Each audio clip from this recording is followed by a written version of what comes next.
السلام عليكم ورحمة الله وبركاته. ازيكم يا حبايب قلبي؟ اخباركم عاملين ايه؟ يا رب الكل يكون في افضل حال. حلقة جديدة معاكم النهاردة وهنتكلم عن زراعة الاسنان. احنا في حلقة اتكلمنا عنيها من كام يوم كده على زراعة الاسنان، بس دي قلنا هي مناسبة للحوامل ولا لا، مناسبة لمرضى السكر ولا لا، ومعلومات من الناحية دي.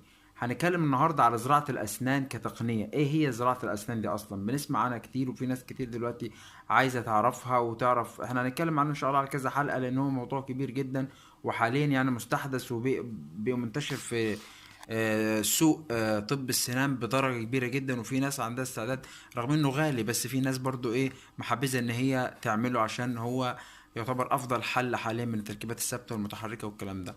طيب ايه هي تعريفها الاول؟ زراعة الاسنان دي عبارة عن ايه اللي عايز يعرف؟ زراعة الاسنان دي عبارة عن تقنية علاجية بيتم فيها تعويض الاسنان المفقودة او الواقعة، اللي هي انت عندك مثلا